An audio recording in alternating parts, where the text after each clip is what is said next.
I'm Heather Henriksen. I am the director of Harvard University's Office for Sustainability.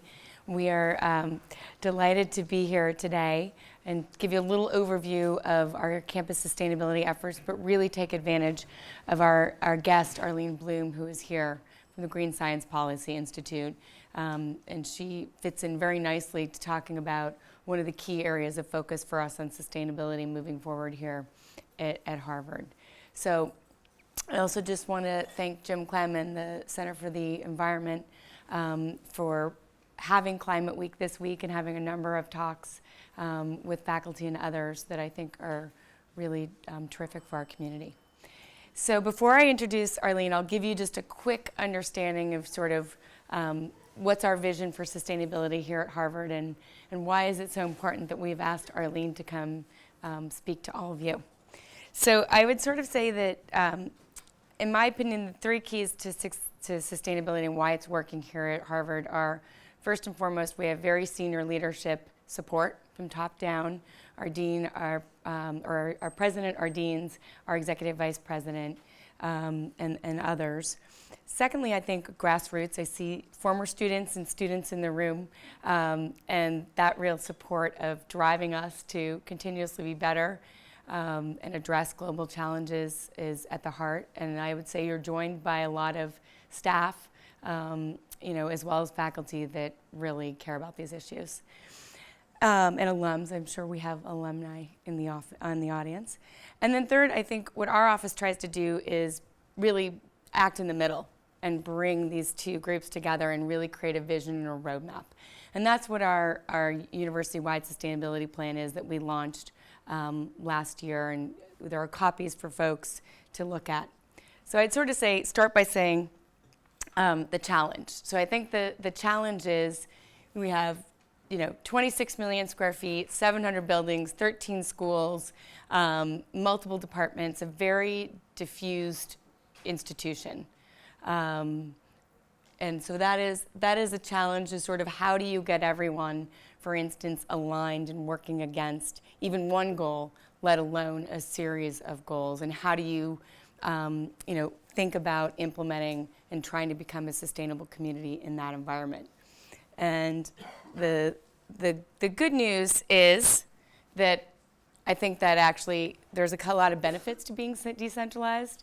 One of them is the fact that I think we're much more analogous to municipalities and large multinational companies and people out in the real world where it's hard to get things aligned. And so I think it's a great role model. And also, as Professor Spengler and Clark, who helped us develop our sustainability plan, talk about, we really, each member of our community can be part of trying to make this a better place. And I think at the heart of why we all do this work related to sustainability and climate is well-being. How do we, really back to that sustainable development definition, how do we leave the future, if not better, certainly no worse for future generations? And I think that's what drives all of us and what we do.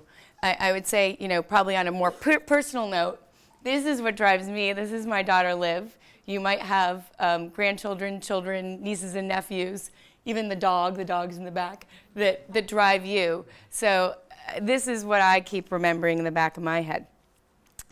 Here are the 5 pillars of our university-wide plan. So again, this is the vision, university-wide, of what are we striving to do as a sustainable community. And it is rooted in that well-being and that sustainable development definition. And the 5 pillars speak to sort of the areas of focus. And I think, I'll talk a bit about greenhouse gas emissions, energy, and climate for a second. We've been very, very focused on that. We have a long-term commitment based on science to get at least an 80% reduction by 2050 on our campus. But in the interim, we have a very short-term aggressive goal of reducing our emissions 30% inclusive of growth, which is about a 50% cut in emissions in 10 years. And that started in 2006, and it's coming due in 2016. So we spent a lot of time on that. There's very sophisticated things on campus operations, whether it be organic landscaping or green cleaning, things of that nature, and a lot that's been done also in nature and ecosystems. These last two are really our opportunity where We don't have all the answers by any means, but I think we're endeavoring to ask these questions with faculty, staff, and students. And well-being is at the heart of that, and that's where we'll come back to, because that's where Arlene comes in. And then, of course, culture and learning, because the greatest thing that Harvard produces are our students, and that they go out into the world, and that they are, going to be able to solve, or will be solving global challenges in whatever field they're in. And so the best that we can educate them while they're here to deal with these large, global, complex challenges and give them the tools and resources to do that is certainly the most important thing. So our office just tries to do a better job of connecting research and teaching and putting it into action on campus. So sticking with the climate and the energy strategy, this is our sort of 5-pronged strategy of how we've gone about our goal, and I'll tell you in a minute where we are, keep you on the edge of your seats, is first, we sort of took it from a supply and demand look. So greening our energy supply, that has meant we have a steam plant here, we have chilled water plants, we have done, engineering and utilities has done a lot to upgrade these systems. We've done fuel switching to natural gas. We have upgraded boilers and really have just made our actual operations much, much cleaner from a supply perspective. We also do buy renewable energy to meet our renewable portfolio standard. And so about 17% currently of Harvard's electricity comes from renewable sources. So I can speak all day on that if you want, but we also, on the demand side, the schools have really done a great job. We've done energy audits 100% of the energy intensive square feet and at 80% of the actual 26 million square feet. And from that, there have been thousands of energy conservation measures that have happened in the last several years. And also innovations like continuous commissioning, so you don't just tune up your car, you make sure it's continually operating in that level in the buildings, and the folks in the schools are doing that. We also created alignment on the financial framework, so everyone can make the same economic decisions of is this economically viable or not. So we have a life cycle costing policy, so people can look at, is it really the best thing for me to do to put PV on my roof, or is the best thing for me to upgrade the mechanical system of my building, which will have a huge impact from an energy and emissions perspective. So those are the kind of tools that help teams make decisions. And then policies and other tools are, we have green building standards that map to LEED, but also require more on energy and healthy materials and other things. And then organizational alignment. So I talked about the decentralized nature and I think our governance structure with a very strong executive vice president with faculty co-chairs at business school and FAS have really helped us, and other senior faculty and administrators and students have helped us really make sure we are implementing this well. So that's our people always want to hear about what we're doing on climate. That's what we're doing. Here are some of the stats on the cleaner energy supply. So 60% of the emissions reductions have come again from reducing demand and cleaning up the supply. You might note, well, what about where'd the rest come from? Well, the Massachusetts and New England grid has actually gotten a lot greener, and that has certainly benefited us. And as I said, 17% are renewable sources. These are our goals. If you see them in the sustainability plan, we have 4 goals, we have 8 standards, and we have 33 commitments. So you can read about them at your leisure. I've just spent most of the time talking about how we're addressing climate. Where we are against that goal is 21% with growth. And you might note that without growth, we would have hit our goal already at 32%. It's actually just changed to 32%. That was last fiscal year's number. And then, as I said, we have wastewater and landscaping goals as well, and many, many standards listed here with green buildings and climate preparedness, green cleaning, sustainable landscaping, all of those things sort of very inclusive. And we're working on healthy food standards as well, the school public health and others on campus. So that last thing brings us then to what about those 33 commitments and that 4th pillar on the 5-pronged pillars of the health and well-being. And, so here's how we're sort of getting started at this. It's a big open space. We're doing a couple of things that I'll just walk you through. So one is that we are, basically working very closely, especially with the school public health and the medical school. And we've just required in our new green building standards that got adopted at the end of 2014, that we're requiring projects to tell us what are we putting into our buildings. So we're requiring to understand the materials that go in, what's the health product disclosure of those materials.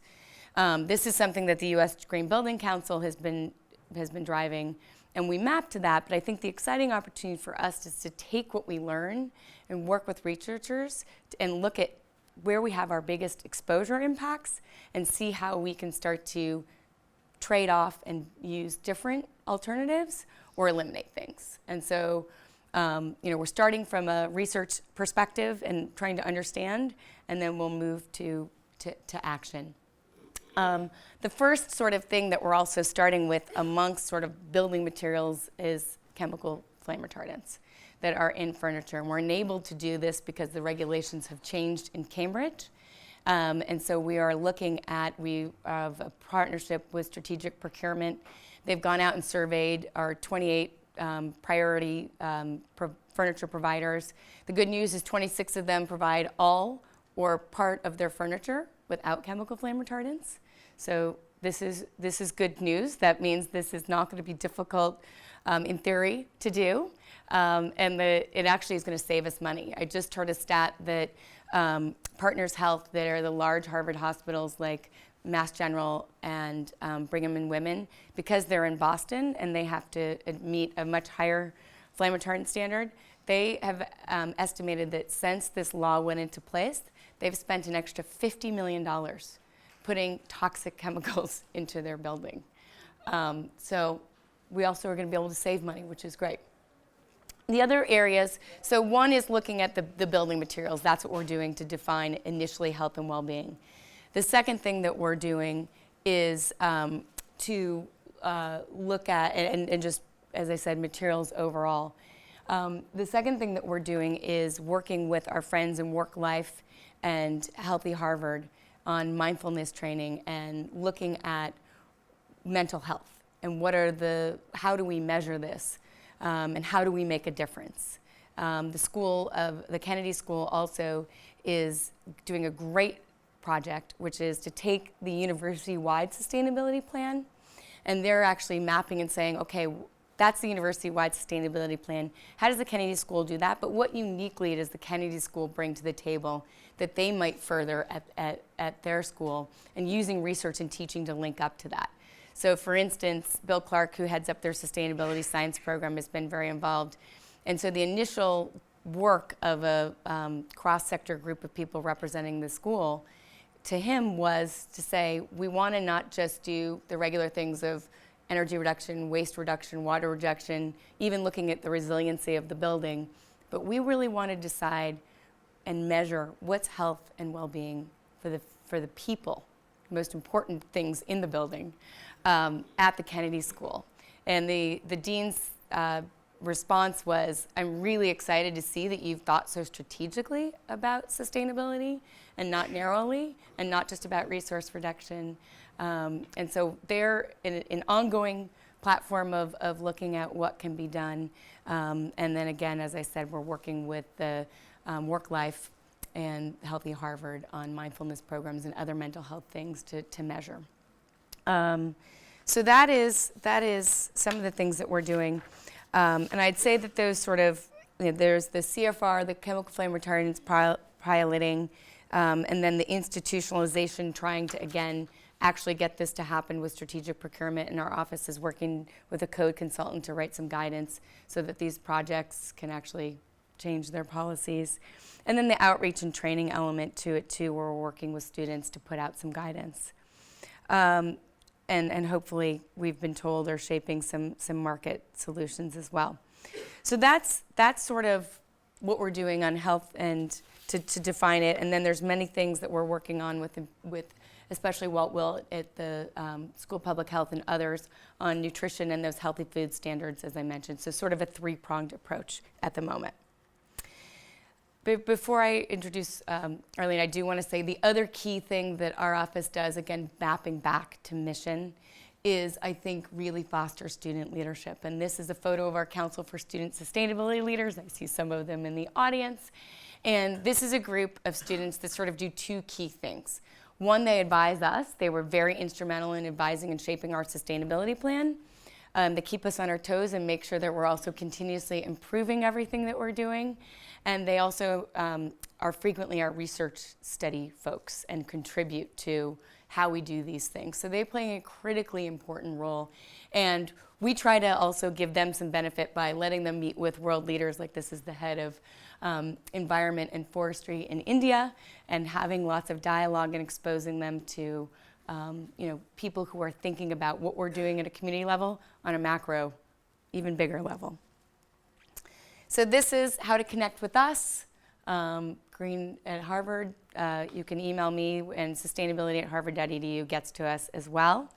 And so mapping back to where we started, the reason that we have Arlene Blum here, who is a nationally recognized scientist and public health advocate. She spearheaded the efforts in California to work with the governor to change a very bad fire safety standard related to chemical flame retardants in furniture. And she started out doing this 40 years ago by getting brominated flame retardants out of children's pajamas. And now she's done it 40 years later on furniture. So she's terrific. She serves on the faculty of UC Berkeley. She's a biophysical chemist, author. She's also a mountaineer. And she led some of the first women's expeditions up mountains like Mount Everest. And she's a very inspiring person who is really connecting research on toxins and public health. And I think she's going to not scare you, but really help you and help us decide what's an institutional pathway to sustainability and health, and also what you individually can do. So I'll end there. I'm happy to take questions after. And several of the members on my team are here as well. We'd be happy to answer questions as well, but I want to make sure that we give time to Arlene to speak, and thank you for coming.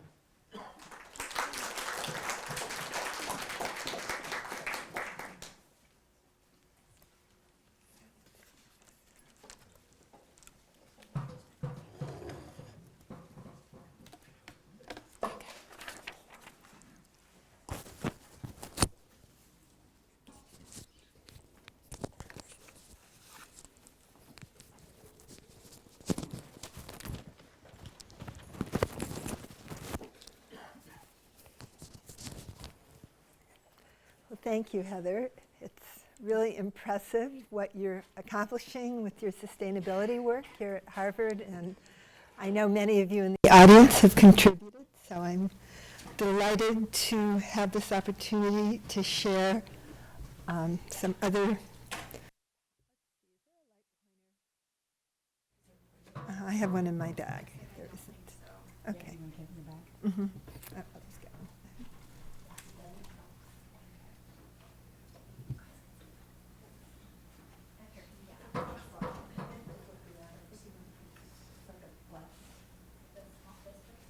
No, probably that one, the one with the phone.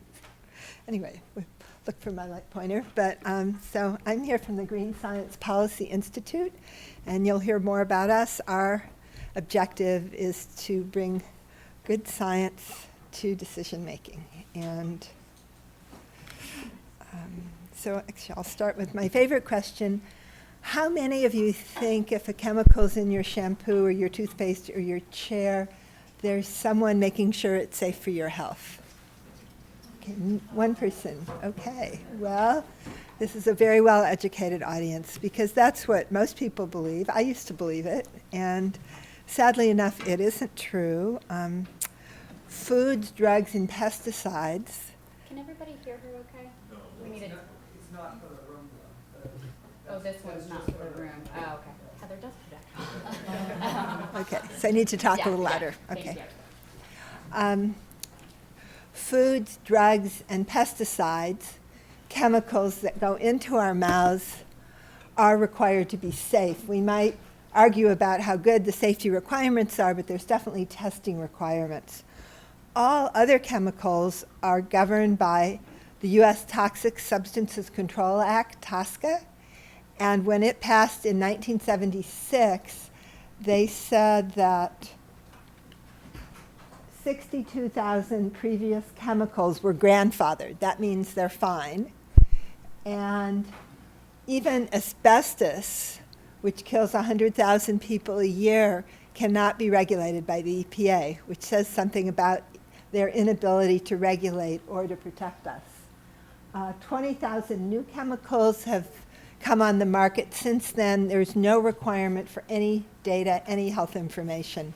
And that's really the basis of a problem, that we don't really know about these chemicals, and there's a lot of them. And these chemicals have very long-term health effects. It's not like you drop something on your hand and you get a rash or a burn.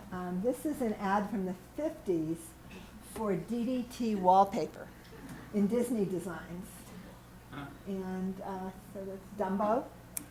And recommended by Parents Magazine, guaranteed safe. This 50s mom is lovingly tucking in her little baby daughter in the room, safe from mosquitoes. And what she doesn't realize, and what nobody really knew till a few years ago, like 60 years later, is that little girl's risk of breast cancer is about 4 times greater because of the DDT wallpaper. And there's been a question, does DDT relate to breast cancer? And people look at women who have breast cancer and they look at their level of DDE, a DDT metabolite, and they don't find an effect. But Barbara Cohn at UC Berkeley had serum samples collected by Kaiser in the 50s and the 60s, and she could look at a woman with breast cancer and say what were her DDT levels when she was 12 and 6. And what she learned is that if women were exposed over the age of 12 to DDT, there was no increase in breast cancer, but under 12 there was an increase, and it was linear, so by the time you reached a baby it was about 4 times greater, though not a big sample size, so that's not an exact amount. But the thing is, this happened in the 50s, and it's only 60 years later that we learn the impact. So these are very long-term impacts. They're hard to measure. They're hard to quantify. So Herb Needleman and Phil Landrigan, 2 brilliant pediatricians, said that we're conducting a massive clinical trial on our children and our children's children, and that's what's happening with this uncontrolled use of chemicals in the environment. And unfortunately, when a chemical is regulated, often the substitute is a chemical cousin. It's very similar. So this is a common flame retardant called DECA, 10-bromo-bromine diphenyl 2-phenyl ether. So 2 phenyl rings, an ether bond, 10 bromines. It turns out it's very persistent, it bioaccumulates, it's toxic. After a dozen years of effort, it's being phased out. Yay! And what's the replacement? Deca-bromo-diphenyl ethane. Look familiar? Persistent, bioaccumulative, and toxic. The sales of this go down, the sales of this go up. So this is, sometimes people say that toxic whack-a-mole. So what do we do about all these problems? Well, TSCA reform, if some of you follow that, needs to happen in our Congress. And we know all well how effective things are happening in our Congress these days. So a group of scientists, people from business, NGOs, and government who really felt impassioned about solving this problem. We all got together for a 4-day retreat up at the Blue Mountain Center in the Adirondacks. And we came up with an idea, and it is the idea of 6 chemical classes that contain the majority of the harmful chemicals. So instead of thinking 80,000 chemicals, what can I do? You know, it's pretty depressing. 6 classes, maybe I can understand them. And so today I'm going to tell you about the 6 classes, and I hope, everybody's looking a little depressed at all that bad news. I hope you will feel empowered that once you begin to understand the chemicals that are truly problematic, you can take steps at a personal level and institutional level and change things and reduce the use. And those of us who are working on the idea have been having some notable successes that I'll share with you. So this will not be depressing, I promise. One of those depressing chemical talks. Okay, so what are the classes? Well, quickly, They're fluorinated stain repellents. My new favorite, the worst of the worst, as you will hear, Scotchgard. How many people think of Scotchgard as the worst of the worst? Okay, well, wait and see. Chlorinated antimicrobials, triclosan and triclocarban, our old favorite flame retardants that you're focusing on here in your sustainability program. They're endocrine disruptors, bisphenols and phthalates, organic solvents, and metals, some metals. And if you think about it, this is not all, but it's a big chunk of the chemicals that cause health harm.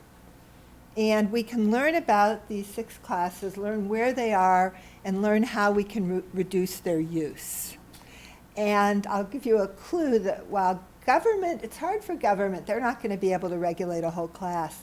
It's pretty easy for purchasers, businesses, and manufacturers to say, we don't want that class, and they can just do it.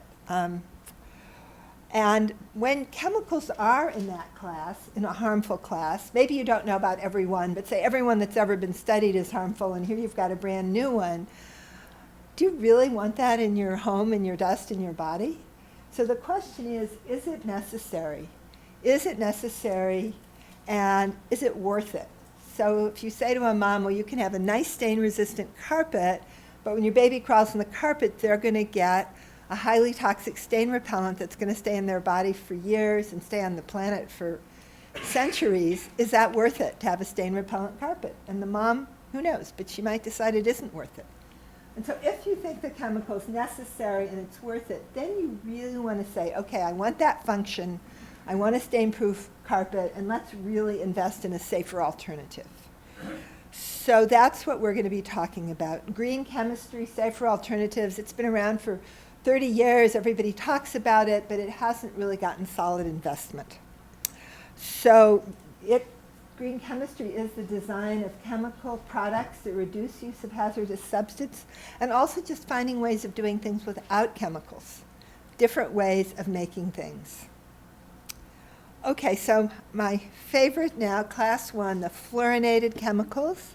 The long name is per and polyfluorinated alkyl substances. You won't remember that, PFAS. And the reason I said these are what I consider perhaps the most harmful around is that the carbon-fluorine bond is the strongest bond in nature. And these molecules have a unique property. Because it's such a strong bond, they turn inward, and they're very oil and water repellent. So a lot of outdoor gear, food wrapping paper, a lot of things that are oil and water repellent are treated with these chemicals. But that strong bond means they don't break down.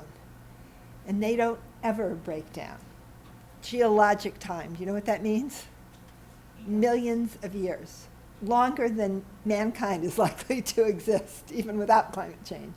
So you make this molecule, it's a toxic molecule, it's around forever. Before you do that, you want to think pretty seriously. Do I need it? Is it worth it? Is there a substitute? Those are the questions if you're making a molecule in this class. Now the really famous one is C8, PFOA, and that's 8 carbons with fluorines all around. So in about 1965, DuPont toxicologists said PFOA is really dangerous to human health and workers should not be exposed. That was 50 years ago. They didn't tell anybody. The workers were exposed, and they're arm deep in it. Oh, it's great stuff. And at these Teflon plants in southern Ohio and West Virginia, it was getting leaked into the water supply of the local communities. DuPont monitored it, but didn't tell the local people. People started getting sick. They sued. DuPont lost, and they had to measure the levels in 200,000 people, and they were sky high. And they had to do epidemiology on them, and the results will be in a later slide. But a lot of cancer, a lot of health harm. So undeniably, PFOA is a very problematic chemical. And remember, it doesn't go away for geologic time once you make it. And someone has said about these chemicals, they're everywhere, they're toxic, and they never go away. So where are we use them? You find them on food contact papers when it's shiny and oil and grease resistant.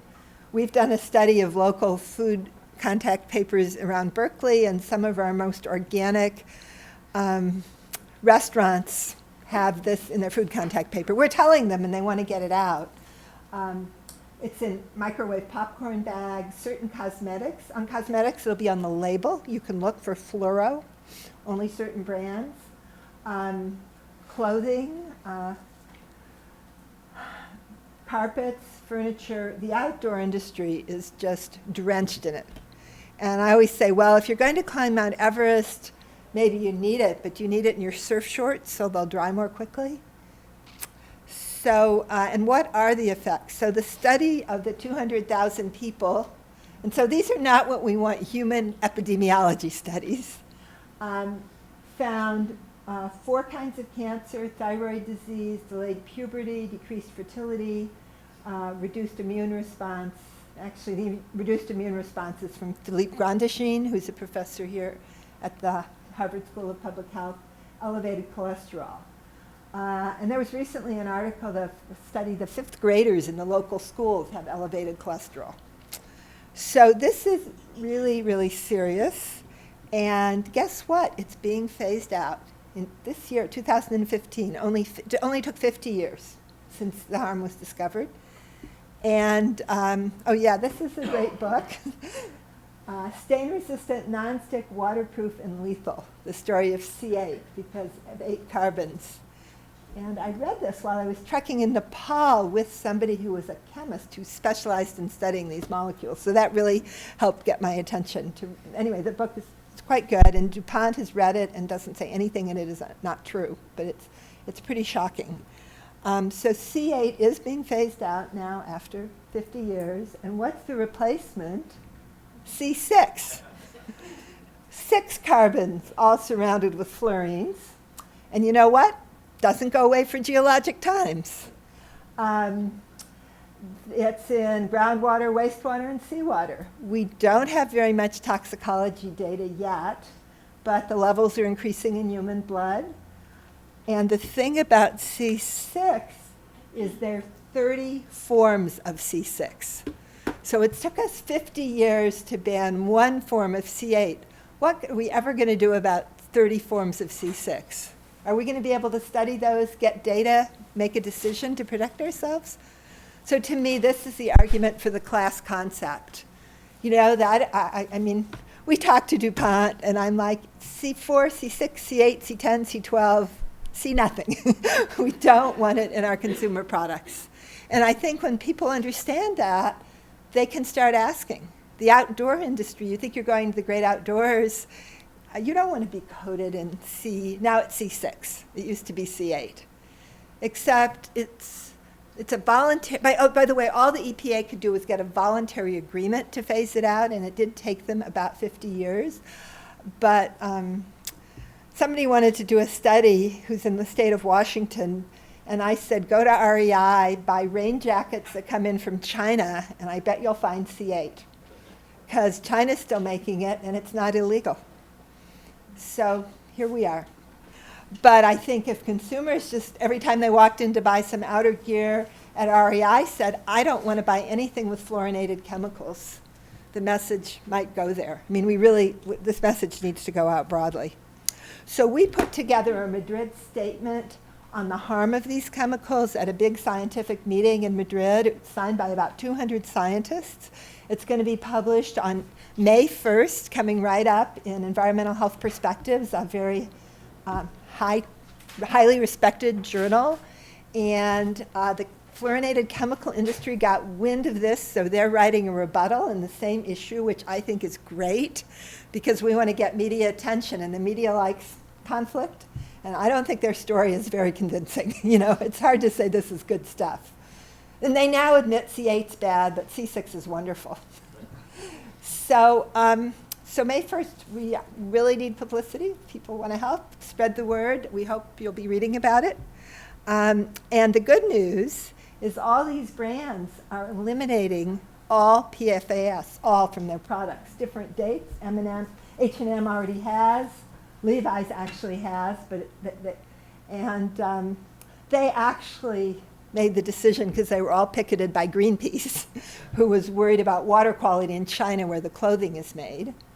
But the other good news is we work with a group of manufacturers, retailers, and institutional purchasers, and IKEA, who works with us and was not picketed by Greenpeace, has decided to phase it out of all products globally. And they said it's easy to get it out of raincoats, umbrellas, because there are other substitutes for waterproof. There really isn't a good substitute for oil-proof yet. And they said, so things like tablecloths where we need oil-proof, we're just not going to make them or sell them until we've got a safer substitute. So if you realize that is a big deal, it's a really good model. We're in conversation with Costco, Target, Walmart, not so much with Walmart yet, but we're optimistic. You know, and if those companies, and they could, and we're not saying maybe they have to phase them out completely, but what if they in the outdoor industry just reduce their use by 50%?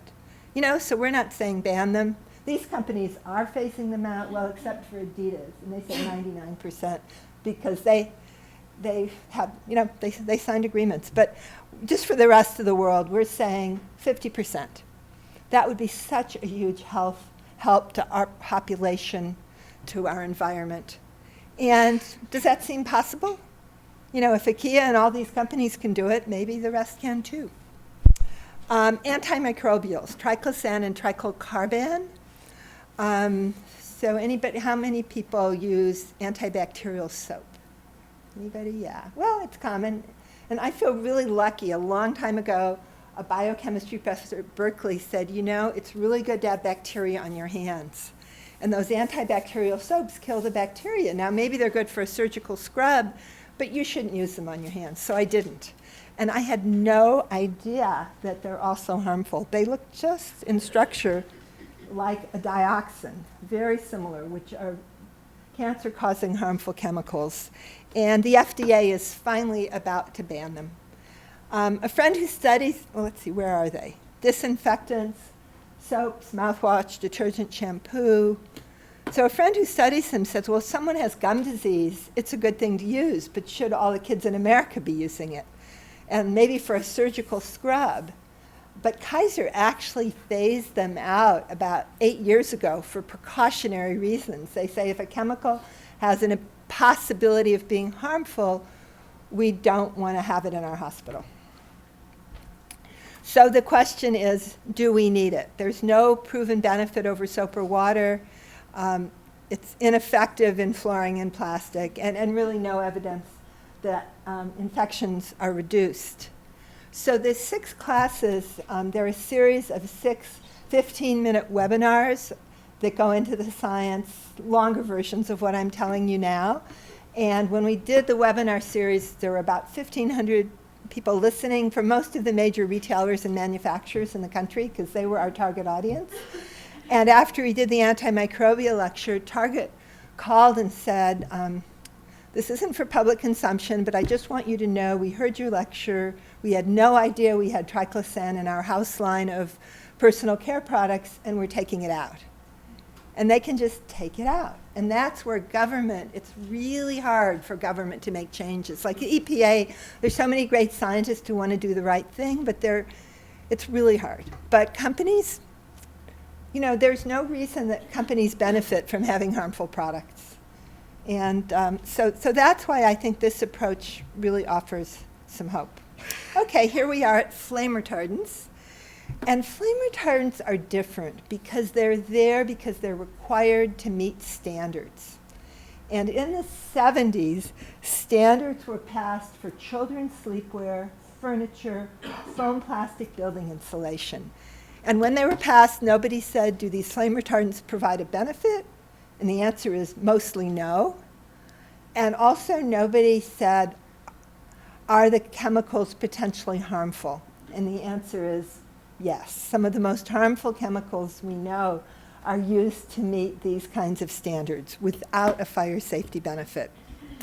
So my work on this began a long time ago in the 70s. There was a flame retardant called Brominated tris. It was in kids' pajamas, and we found a little girl who'd never worn them, put her in tris-treated pajamas, and the next morning there were tris breakdown products in her urine. Remember, foods, drugs, and pesticides, things that go into our mouths, are supposedly regulated by the government, but nobody thinks of the fact that other chemicals, many other chemicals, the 6 classes of chemicals, end up in our bodies but they're not regulated. So when I saw the flame retardants were in the little girl's urine, that was a very shocking moment. And then we ran a screen to see if it was a mutagen, should it change DNA, and it was one of the strongest mutagens we'd ever seen. So we became quite concerned. We wrote a scientific paper with a subtitle, "The main flame retardant in children's pajamas is a mutagen and should not be used." And that's an unusual thing for scientists to do, right? Those of you who are scientists, what do you always recommend at the end of your research papers? What's the next step? Any scientists? More study, right? Everybody recommends more study. And that's a very safe recommendation. You can't get in trouble, but not much is going to happen if that's as far as it ever gets. And so in this case, we've done not only 2 experiments. We made a very strong recommendation. This was a lead article in Science, so it got a lot of attention. And 3 months later, tris-treated children's garments were banned in the United States. So when scientists make a stand, make a recommendation, things can change. And however, when something's banned, industry wants to keep things as similar as possible. So brominated tris was banned. What would the replacement be? Chlorinated tris. And we ran more mutagenicity tests. It also changed DNA. We wrote another paper in Science, and chlorinated tris was removed from kids' pajamas very quickly. So I thought, this is good. You do an experiment, you write a paper, policy changes, right? And so our institute, the Green Science Policy Institute, that's what we're based on. We believe that scientists do research, they share it, and policy changes. And we've actually found that to be the case. And we really work with scientists to help them use their research in the public interest.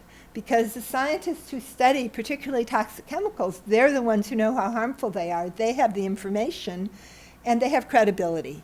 And if they share that information with the decision makers, be it decision makers in government, retailers, manufacturers, big purchasers, that information has credibility, and people can change what they manufacture with, what they purchase.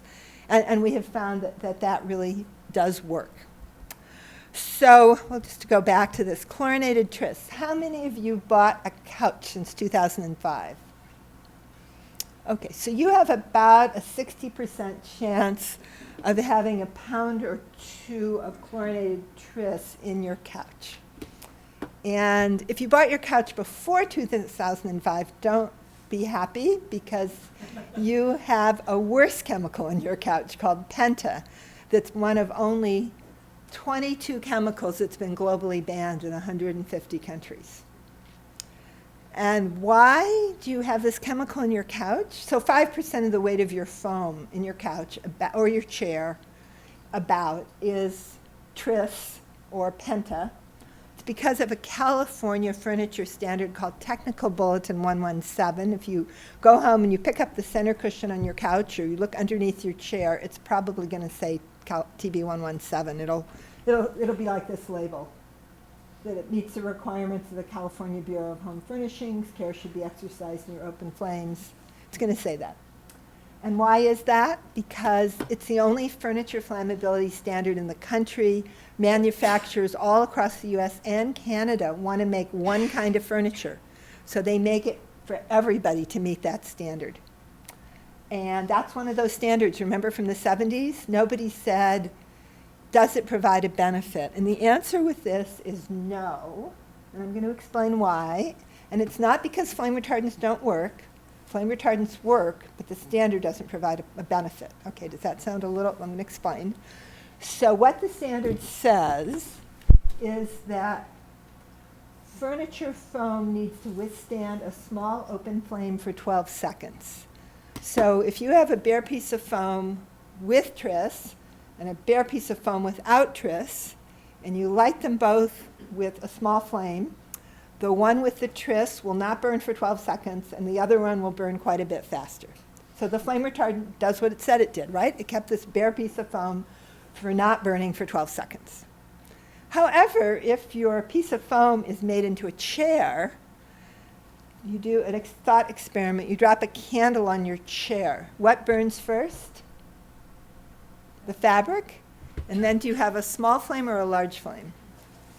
You have a large flame. And then the foam burns in about 2 seconds. You get about a 2-second delay in ignition. But when things burn in the presence of flame retardants, you get way more soot, smoke, toxic gases, carbon monoxide, dioxins, and furans. So in a fire, the soot and the smoke obscures escape, and it's really the toxic gases that kill you, not the flames.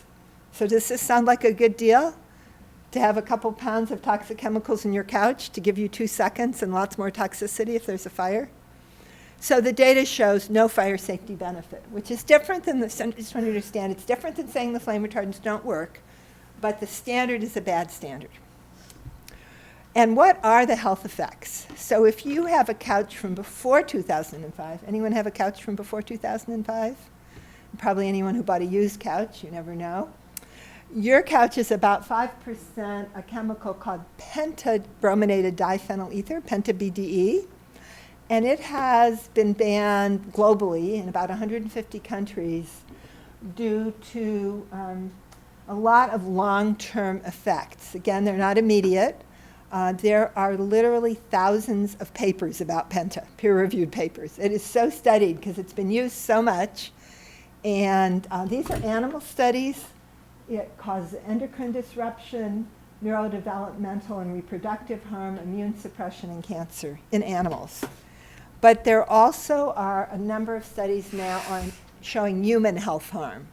And this is a bad deal. You don't want studies showing human health harm because that means those chemicals are really out there. And penta was used from 1975 to 2005. 97% of Americans have penta in their bodies. And when pregnant women have high levels of penta, it takes them longer to get pregnant.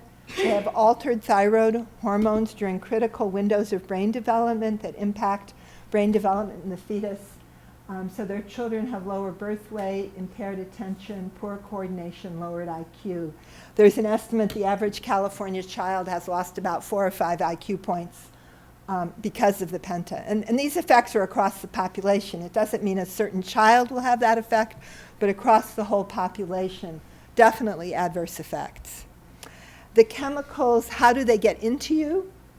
They're always coming out of products, going from inside the cushion where there's lots of the chemicals to outside the cushion. They're heavy, they drop into dust. You get dust on your hands, you eat something. It's hand to mouth. Several studies have shown 90% of the penta is from hand to mouth. Cats have much higher levels than humans. Why do cats have such higher levels? Because of their grooming behavior, right. They lick their fur. About 100 times higher than humans. They eat a lot of dust. Toddlers have much higher levels, 3 to 5 times higher levels than their parents.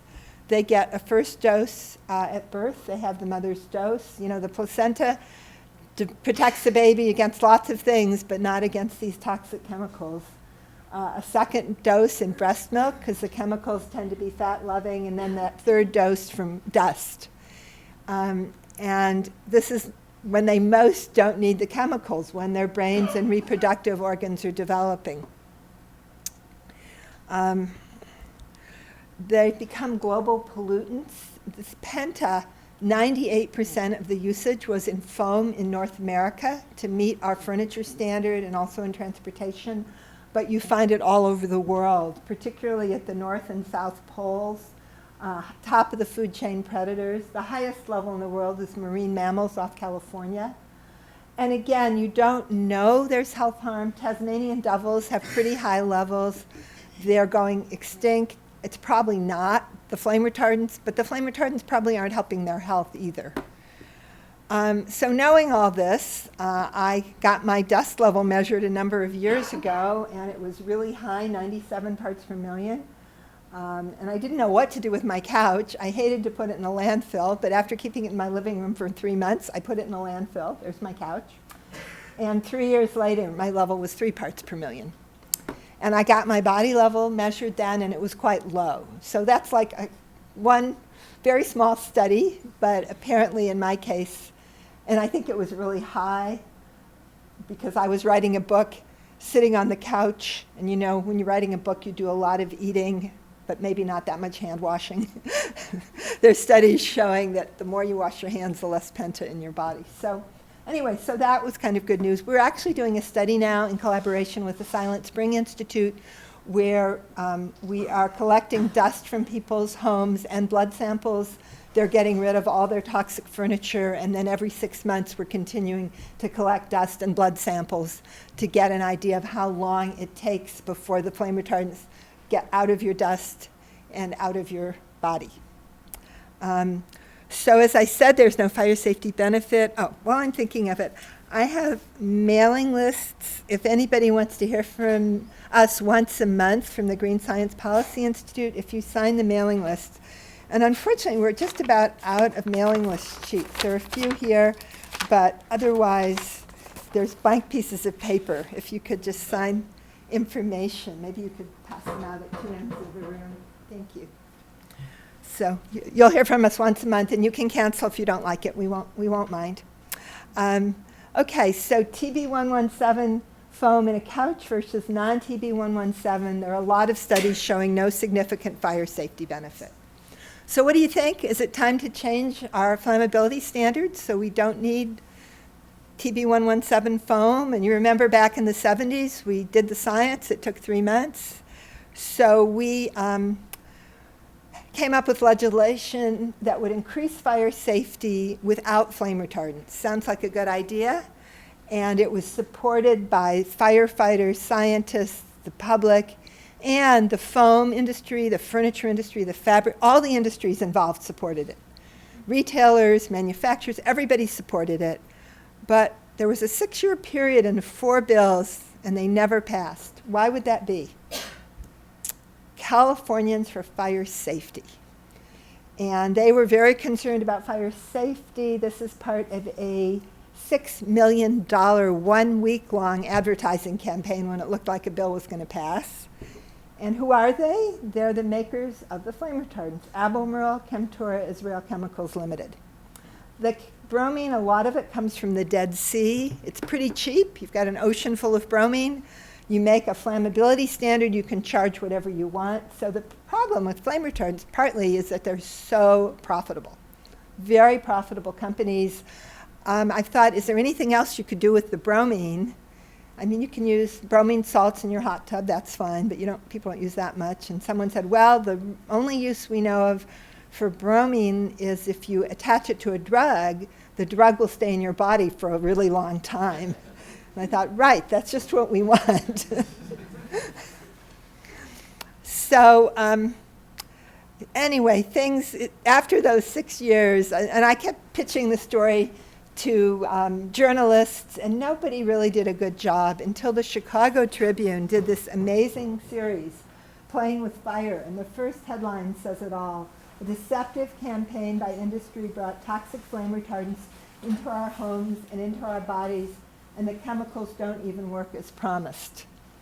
So you can look up Google Playing with Fire if you want to read it. There were 4 front page stories with about 4 more full pages inside, and then about 16 more stories, front page stories. And the series came in first finalist for the Pulitzer, won about a dozen other journalism awards. In one of the scandalous stories in the first part, this happened in a way, I had been going to these hearings where we always lost. And there was this guy, I called him the Dalai Lama burn doctor. He was from Seattle, and he was president of the American Burn Association. He had the Dalai Lama Compassion Award, but he was always up there kind of inappropriately talking about some poor burned baby whose skin was peeling off, who died a horrible death that he described in great detail because there were not flame retardants in her crib. And what I hadn't noticed, because I was used to so anyway, we're having one of these hearings, and I invited the Tribune to come. I said, come to a hearing, there'll be a story, come. So they came to the hearing. The Dalai Lama guy did his normal burning baby routine, not to sound callous, but there was no reason. And the thing I didn't notice, but the Tribune went through all the transcripts of all the other hearings, and in every one, the baby story was different. and it turned out there was no baby. And it turned out that when they questioned him, and it's in the article, he said, well, you're not under oath, so there was no problem making it up. So it ultimately turned out that he was paid $240,000 for his testimony, and he lost his license to practice medicine from the Tribune. So anyway, that's the kind of scandalous thing that they found, and I just hadn't noticed. I thought that the baby kept changing, but they did. So anyway, it's a really interesting series. It talks about the connection with the tobacco industry. And also a film was made, Toxic Hot Seat. Jamie Redford, Robert Redford's son, made it and followed us around for about a year and a half. And if anybody wants to see it, it's actually being shown very shortly at 5:30. It's probably a little soon. And I'm going to be there at 7 to talk about it afterwards. But I've seen the film a lot of times. But yes. Who was the doctor paid by? Oh, those Californians for Fire Safety, the 3 companies, yeah. They were then called Citizens for Fire Safety. And they said such bad things about me on their website. We tried to exempt 3 baby products from flammability required, nursing pillows, strollers, and high chairs, so they wouldn't have toxic flame retardants. Does that sound like a terrible thing? So they pulled out that more African American kids die than white kids in fires, not because there aren't flame retardants in their nursing pillows. And they had whole things about how racist I was because I didn't want flame retardants in nursing pillows. They were kind of an unsavory lot. Anyway, the Tribune really exposed them in this series, and they folded. And it reverted to the American Chemical Council, who are actively defending. They're so busy defending the fire safety of our country, So in any case, after this happened, we had a change in governors. I started going hiking with one of the governor's senior advisors. Anybody who comes to Berkeley, you're invited to go hiking with me, but the hikes, I sometimes joke, are a little bit toxic. So anyone who goes hiking with me learns a lot. And so the governor's senior advisor learned this horrible saga, and then the governor learned the horrible saga. And then he couldn't do much because he was trying to win an election, and it felt like if he did anything, the chemical industry might, spend $50 million maybe? Oh yeah, there was $23 million documented in advertising stopping these standards. But anyway, the standard, after the Tribune series came out, a couple weeks later, Jerry Brown directed the state agencies to change our standards without legislation, which was really the only way you could do it. He said we must find better ways to meet fire safety standards by reducing and eliminating wherever possible dangerous chemicals. And the standards started changing. It was a long, difficult process. And just to say, what's the difference? If you want a safe couch, don't get a couch that says TB117. Get one that says TB117 2013. That's the new standard. The old standard, if you remember, said that the bare foam had to be exposed to an open flame, 12-second delay. You have to add flame retardants. The new standard is about smoldering cigarettes, and that's the major cause of furniture fire deaths.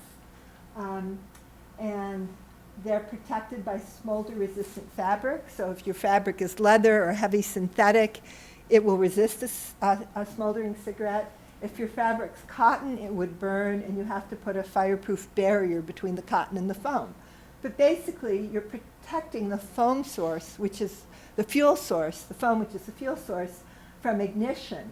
And that's a much better way to prevent fires, and you can do it without using flame retardants. So this is what's happened. We tried to do this legislatively, but it has happened. That is the new standard. And it became mandatory January 1st. Flame retardants are not needed, but they still can be used. And to take care of that, there is a labeling bill that passed, and the new furniture, everything made since January 1st, has Technical Bulletin 117-2013 has a check box whether it contains added flame retardants or contains no added flame retardants. So if you want to get a couch, ask for that. And right now we're kind of in a messy transition. The old furniture is being sold off, but probably in about 3 to 6 months, it should be mostly new furniture without flame retardants. And I know I keep telling my friends 6 more months. I've been telling them that for about 8 years, but I think it's true this time. TB 117 2013 exempts most baby products. The only exception is car seats, which unfortunately are governed by a transportation rule and still contain flame retardants. So the good news is that fires that start in furniture are way down. There were 35,000, more than that, in 1980. Now they're less than 5,000. And why are they way down? The flame retardants didn't make any difference. Why would you guess that they're way down, furniture fires? Absolutely, absolutely. Decrease in smoking, but also fire-safe cigarettes, candles, lighters, smoke detectors, sprinklers, lots of reasons. And all these things can reduce fires without toxicity, without harm.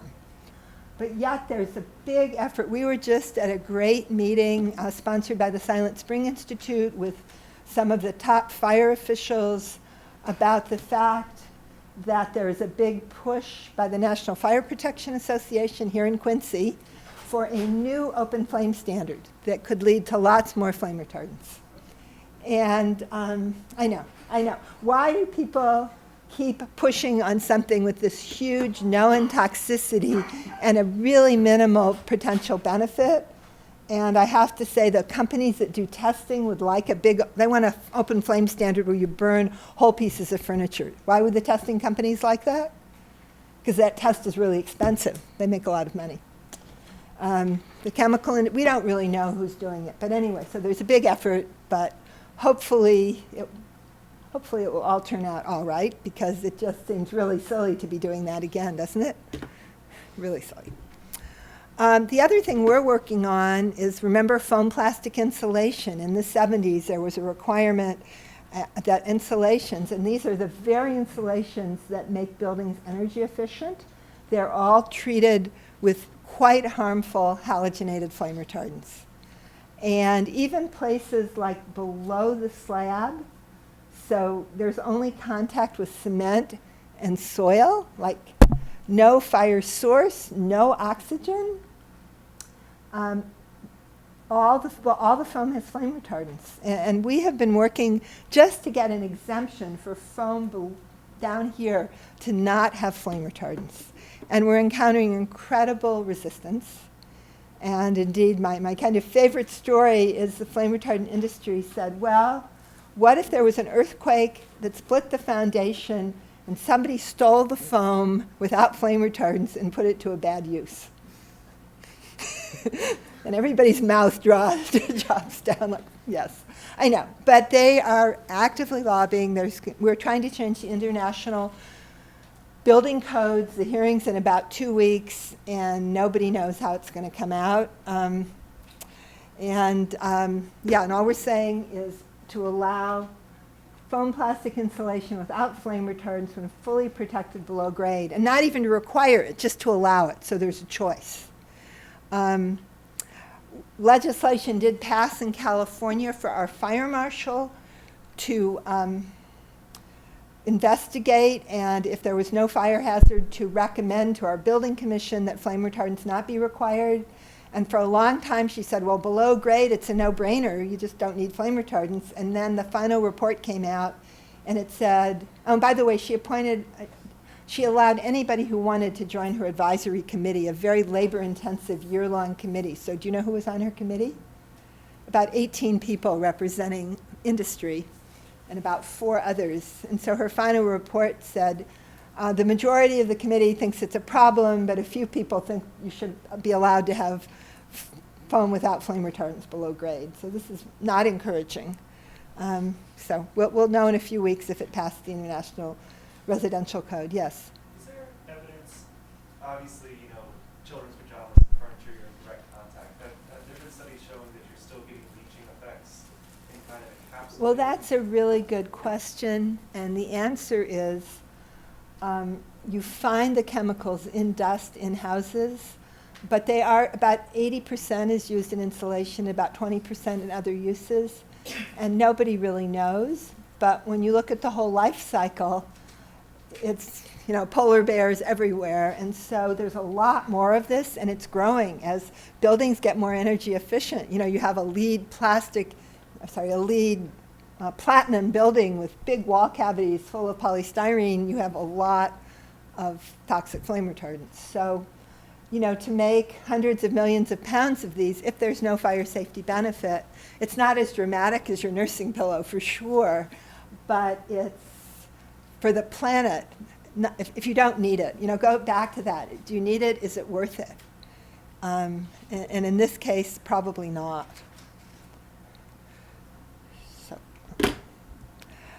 So another idea along this lines, and we don't know how this is going to come out, but we recently, going back to what we did in the 70s of having this consumer product safety ban, they ban products, but they can ban whole product categories with whole classes of flame retardants. So we decided to do a petition asking them to ban 4 categories of products that contained any member of the class of organohalogenated flame retardants. And we're going to see what happens. We submitted last week. We have support from the American Academy of Pediatrics, American Women's Medical Association, the International Association of Firefighters. Anyway, a lot of groups, and it's just another effort. We called it the big idea to try to regulate this whole class. So what should you do? Anybody a little bit worried? So what you want to do is, if you can, replace the foam in your furniture. You don't have to necessarily throw away your couch. You can swap out the foam at a foam store with flame retardant-free foam. You can buy foam with the new label, TB117-2013, and look for products, obviously, without added flame retardants. And then dust is the problem, so you want to not eat dust with flame retardants. So you want to vacuum with a HEPA filter, wet mop, hand wash, keep down dust and your exposure to dust. Okay, the 4th class, and I'll go quickly, is bisphenols and phthalates. And again, the class approach is very helpful. You all heard about bisphenol A and how harmful it is, and there are all these water bottles that say bisphenol A free. Unfortunately, the replacement is mostly bisphenol S, and it might be worse. Bruce Hammock, a toxicologist friend who kind of likes to shock people a little, goes around saying, well, I like to buy water bottles that are made of bisphenol A treated plastic because then I know there's no bisphenol S. So, we don't want bisphenol A to Z. And then we want to say, do we really need it? Is it worth it? And if so, let's really innovate. Someone said, now if you need a soft material, you start with PVC, which is hard and stiff and made of toxic molecules, and then you add phthalates and lead to make it softer. And why don't you just start with a flexible material? That you need to think about things in a different way. I think I'm going to skip endocrine because it's getting late. The 5th class is certain solvents, hydrocarbon solvents, chlorinated solvents. And again, for dry cleaning, it turns out that water can actually work really well. Even though that dry cleaning water, there is something there that's a bit surprising, but apparently you can find other solvents. And then metals is the last class, and they can be toxic at very low levels. Lead is the classic story, and we know for a long time it was used for a really long time after it was known to be toxic to brain development. So for things like lead, the do we need it question, well, we don't need it in our play structures, or I guess arsenic in our play structures,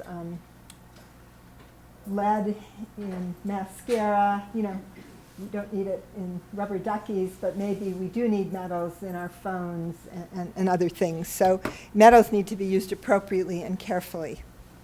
So if you want to learn more, there's a webinar series, 6classes.org. There are 15 minutes on each of those to learn in more detail. And I'll just tell you something that I've learned about that we're going to start working with. In the Bay Area, the U.S. Green Building Council put together, they have a health initiative. It used to be you had as I said, a platinum building. It was really energy efficient, but it might have a lot of toxics. So they've really gotten concerned about health. And they've gotten a lot of big companies like Adobe and Facebook and Google and Kaiser, Salesforce, to have a buyer's club where they're requiring transparency from manufacturers about what's in your products. Because that's such a big problem. If you can't figure out what's in your product, how can you make educated decision? And then they want to utilize their collective purchasing power to create demand for healthy products and materials. And to me, this is a super promising idea because they can do it. They have billions of dollars of purchasing power. The people from each company are meeting once a month, and they are very committed and motivated, and they're looking for a way through all this to make good decisions. And so I've been invited to talk to them, and I am thrilled. And we'll see what happens. So if any of you really love this, we're going to have a retreat, see me. And for more information, I think you all got to sign our list, but on our website, greensciencepolicy.org, I want to thank the New York Community Trust, who has funded this work, and my colleagues at the Green Science Policy Institute, and just to say, you know, by reducing the use of the 6 classes, we can have a healthier world, and the vision of reducing them by 50%, doesn't that seem possible? The companies and purchasers and big purchasers like Harvard, I mean, we're talking about getting a lot of schools together. At this other meeting, we were talking to people from Blue Cross Blue Shield about how much purchasing power they have. So a lot of people, through their purchasing, can make choices and really reduce the use of these chemicals. So anyway, I hope you feel a little bit optimistic at the end, and I'd be happy for any questions. Thank you.